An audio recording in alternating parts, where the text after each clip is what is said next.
China will not only deploy the 48th Composite Brigade, which has already been sent to Dandong, but will also station the 202nd Composite Brigade and the 78th Artillery Brigade in Dandong.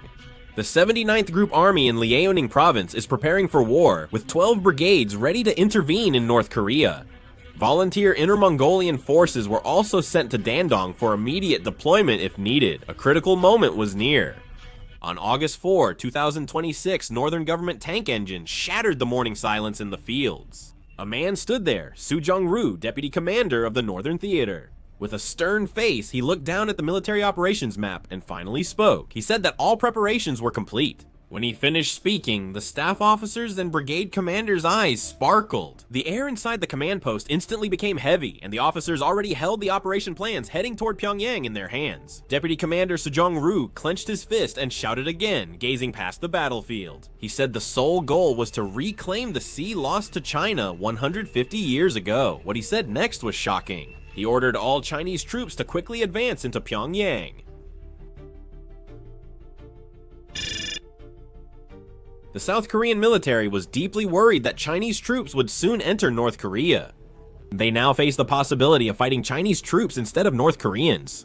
Since 2015, South Korea's military has seen China's Northern Theater Command as the main threat on the Korean Peninsula, shaping its tactics and strategies around this view. That's understandable since the military gap between North and South Korea has grown huge since the 1990s. Without nuclear weapons, North Korea would lose its conventional forces quickly, making this shift natural. The Chinese military has 5 theater commands: the Western Theater Command, Central Theater Command, Southern Theater Command, Eastern Theater Command, and the Northern Theater Command, which keeps an eye on the Korean Peninsula and Russia. Previously, it was formed by merging the Shenyang military region with parts of the Beijing and Jinan military regions. Not only did it include all the units considered the elite forces in China, but it also covers the Korean Peninsula region, so it's often evaluated that they have strengthened their military power with future military conflicts on the Korean Peninsula in mind. China's Northern Theater Command had up to 200,000 troops in 3 group armies.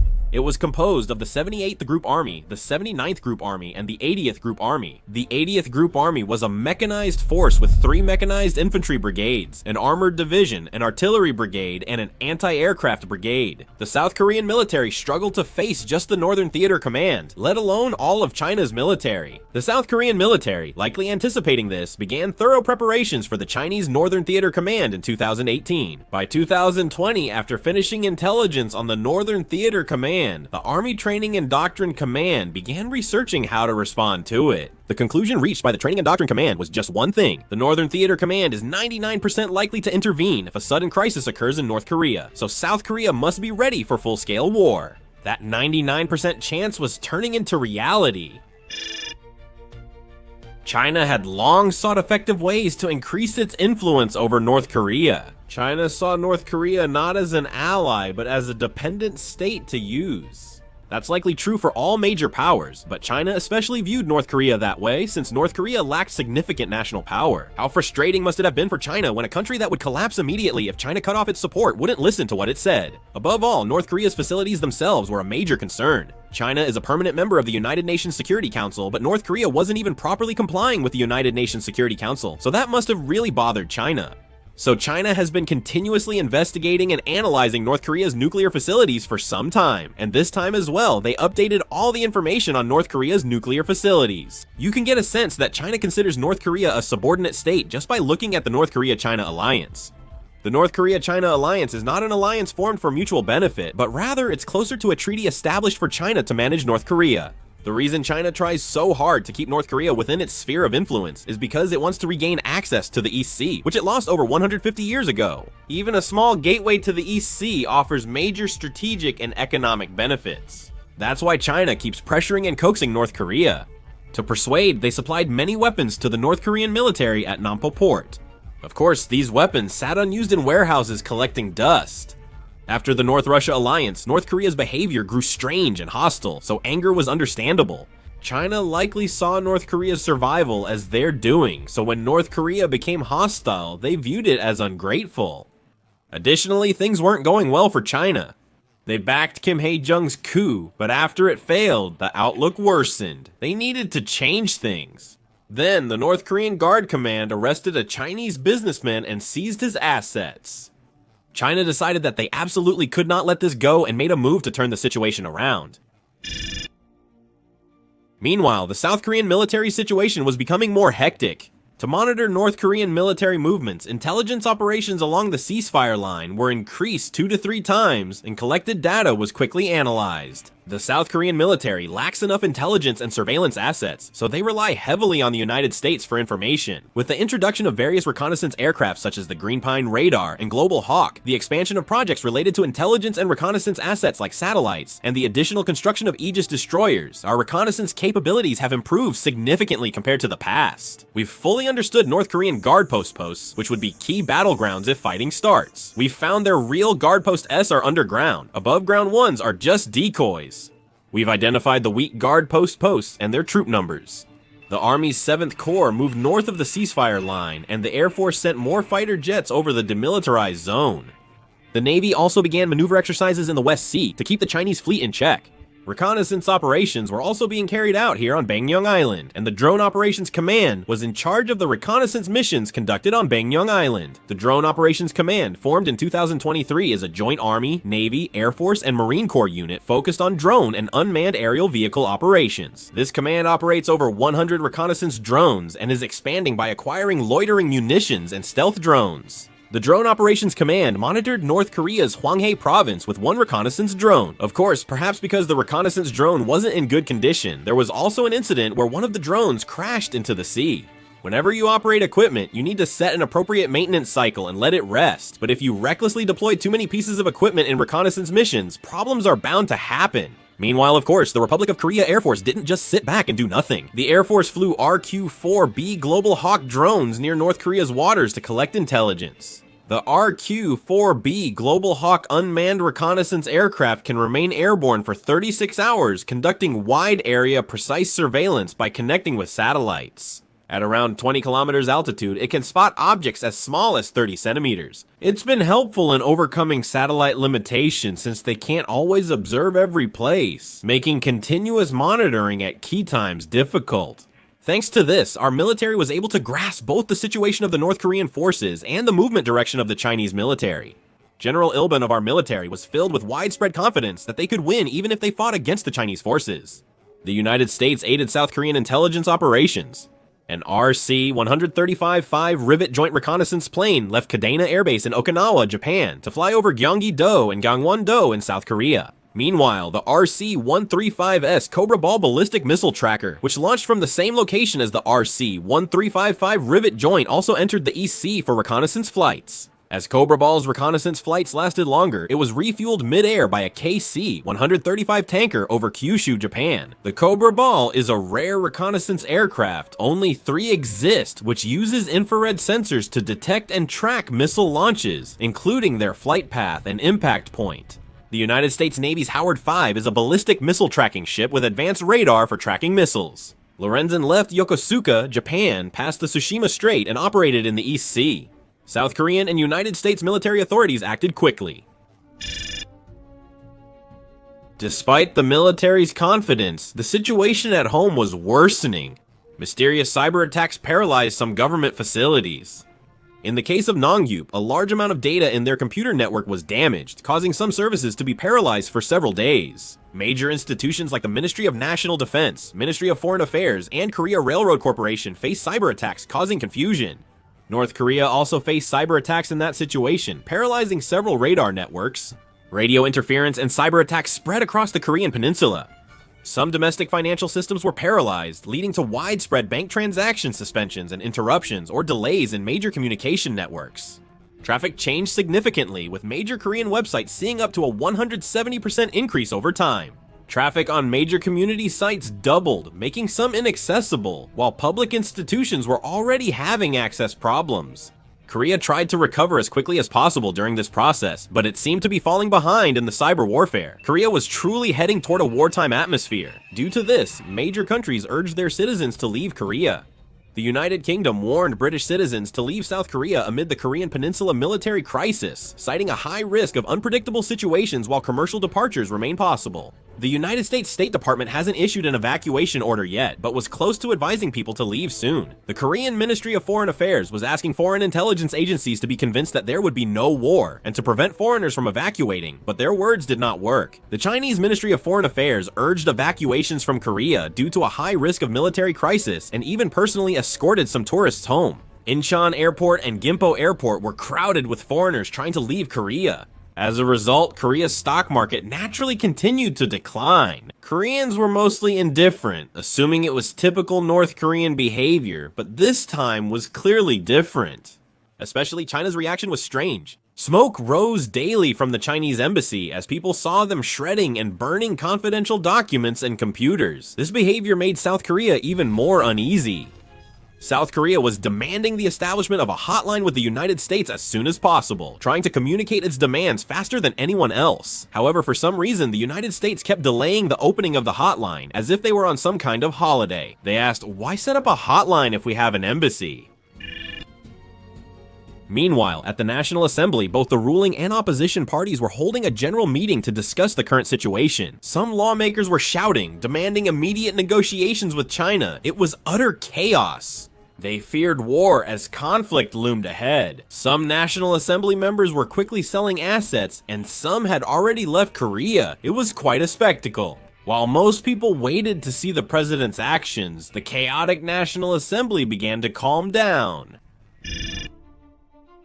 Meanwhile, activity at the Pentagon in the United States increased as the United States realized Chinese forces would intervene in North Korea. After all, the United States has the best intelligence capabilities in the world. However, there had been ongoing discussions about how far the United States should respond. Donald Trump became president, but there were major concerns about direct war with China. Since China is a nuclear power, a full-scale war with the United States could trigger World War III. For the United States, it was too risky a gamble. The United States told South Korea not to respond aggressively if China intervened in North Korea. China was basically saying, we'll try to stop them, so don't advance northward. South Korea couldn't wage war smoothly without the United States, so they were somewhat accepting of America's stance. The United States was really on the verge of a headache. Many governments evacuated citizens from Korea, and there was talk of evacuation in the United States. However, if the Americans in Korea were to carry out an evacuation operation, it would also mean that a war was about to break out in Korea. So it could have made the atmosphere even more chaotic. So the United States had to carefully consider such an evacuation operation, and in the end, decided not to carry out the evacuation under the current circumstances. President Trump makes a deal with South Korea. He raised the defense cost-sharing issue, which he'd long demanded. With South Korea in a security crisis, he aimed to turn it into an advantage for the United States. President Trump of the United States, who is a former real estate businessman skilled in making deals, can be seen as using a negotiation strategy aimed at creating an anchoring effect to pressure for an increase in South Korea's share of defense costs for United States troops stationed there.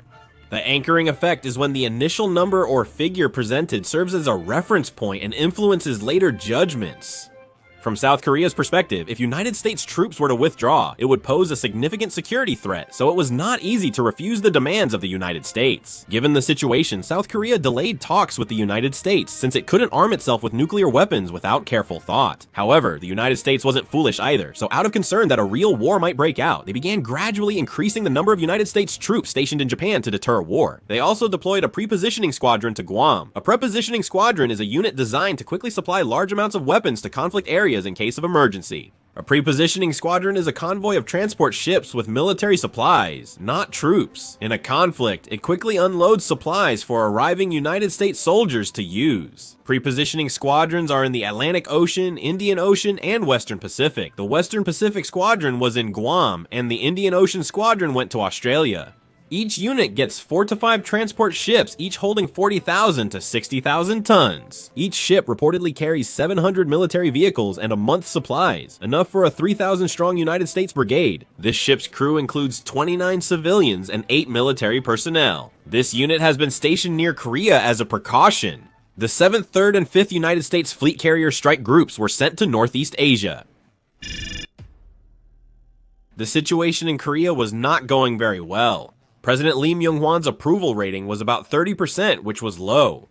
Despite the crisis caused by rising prices, the government couldn't find adequate solutions. Even though solving economic problems should have been the priority, factional conflicts within the ruling party and President Yoon Suk-yeol's inability to properly address urgent business issues led to a situation where the government focused only on political strife, reinforcing the image that people's livelihoods were being neglected. The Lee Myung-hwan administration, seen as being exploited by President Trump and failing diplomatically, strengthened its pushover image and disappointed the public further. As a result, the approval rating for the Lee Myung-hwan administration continued to decline. Around this time, President Lee Myung-hwan's approval rating was not rising at all, but instead was showing numbers in the high 20% range, gradually and steadily decreasing. Currently, South Korean society is deeply divided, with people criticizing and hating each other. On the brink of war, allies were forced to kill each other before confronting the enemy. In such a situation, the government should have taken control and guided public opinion in one direction, but they failed to do so. As a result, public opinion became even more divided. China tried to take advantage of this cleverly. They had created countless online comment squads. China's so-called Wuma Ho Dang comment squads manipulated public opinion on portal sites and communities in various countries around the world, often causing division in those countries' public opinion. In fact, Korea was also one of their targets. According to the Institute for Quantitative Social Science at Harvard University in the United States, the Wuma Hodong is reported to have as many as over 4 million members. They were nicknamed Xi Jinping's online loyal warriors. They were used for political propaganda and to suppress negative news about their country. A voluntary commenter group called Jilganho has recently emerged. The National Intelligence Service was closely monitoring the activities of these Wuma Hodong.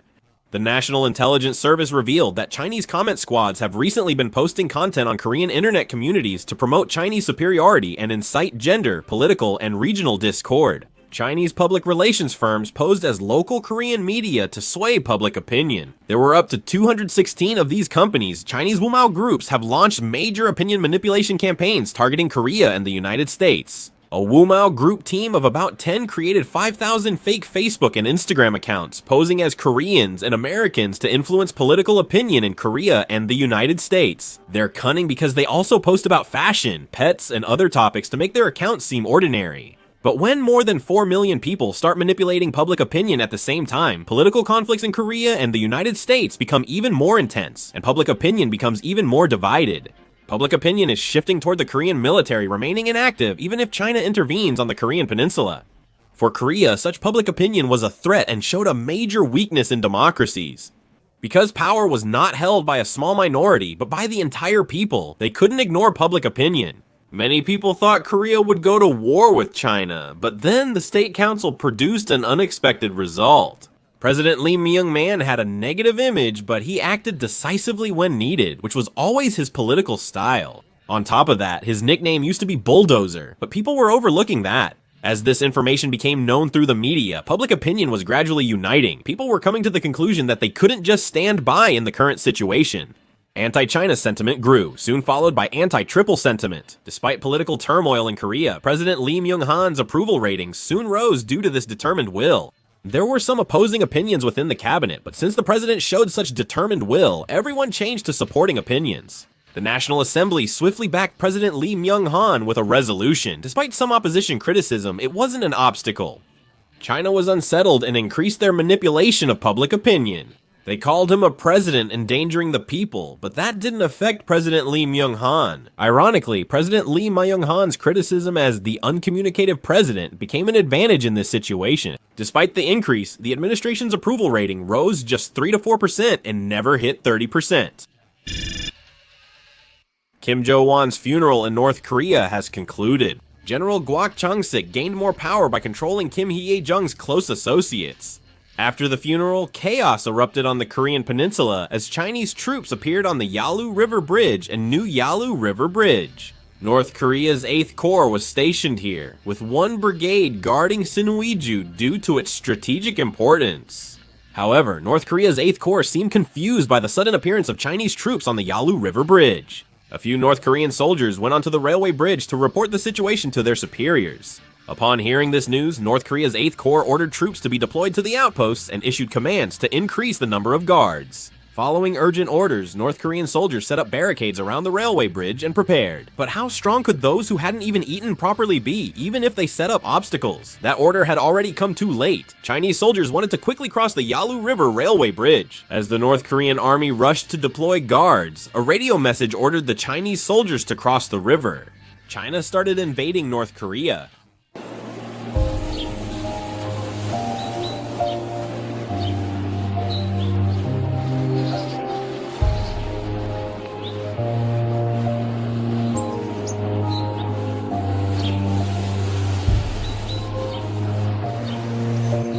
subtitles by Han Hyo-jong.